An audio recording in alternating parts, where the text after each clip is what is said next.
have this sounding where you tell your own story, and then this impertinent Australian. Do you remember what you asked? Because I'll tell you the way I remember. You tell me how you remember. Well, now that because you called me about a year ago and said you wanted to talk to me. Right. I had pretty much forgotten this, but then you reminded me of this question that I'd asked, and I just felt terrible. Why? When you reminded me. So do I have this right that you were talking about how you gave your sounding. Right. And you talked about your anger with your birth father. Right. And I said something like, how can you be angry with your birth father when he was struggling with exactly the same thing that you've struggled with? Which is that right? Do I have it right? And I would never do that. I feel like that was like a younger, stupider, more judgmental. Are you kidding me? Human that is, being. At the same time, the kind of question that a really good journalist asks, and the question that a really good friend asks.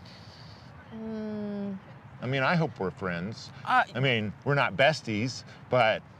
We're definitely friends. I mean, I loved getting to know you at the Nieman. Yeah. My 40-year-old self wouldn't ask that question publicly. Definitely not publicly. And I wasn't adopted. I haven't struggled with alcoholism. Who am I to tell you whether or not you can feel angry? Feel angry! But here's the deal. First off, I didn't think I was angry. And you're like, why are you so angry? And I'm like, I'm not angry. While it exudes through my pores, I'm not angry at that guy. And what I remember was, you never even knew him. Like, how can you be angry at someone you never even met, you know?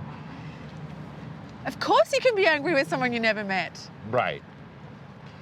But he did, you know, you would think that someone who is in recovery would understand someone else.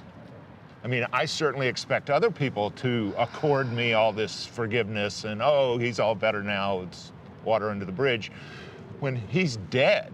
You know, he's been dead for 30 years. But, yeah, but isn't part of... I've never been to AA. Isn't part of your expectation that people will forgive you or give you another chance is that you've gone through AA? Well, let's forget about AA. It's that you are willing to go to them and acknowledge, I was wrong, I apologize, what can I do to try to make this right? It's really that simple. And he's not around to do that, you know.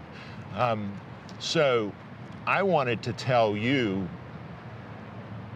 thank you, and, you know. Okay. I feel it's very ironic. I feel terrible for having said that. There's just an irony there that I feel terrible for it, and you're like, oh, thank you for being... No, because it's the kind of question that will produce an epiphany. It's the kind of question that you go, oh. So if I would genuinely entertain that question, then it forces you to change, you know? Isn't that the Zen koan, the question that's designed to produce epiphany? It's designed to produce a change. So the question was, why am I angry? Okay. Well, I can think of lots of reasons you'd be angry, but so why are you angry? No, why do you think? What are the reasons? Well, I think objectively speaking, you have lots of reasons to be angry with a man who didn't... You're right. This dude was your father. You're a great father. You're a loving father. You know what that is. And this dude had you and then didn't want to give that to you. You have every reason to be angry with him. And you have every reason to be angry with him, given the way he, and I don't know the details, but presumably treated your birth mother. Right. And then normally we're angry with people also because there's something going on with us.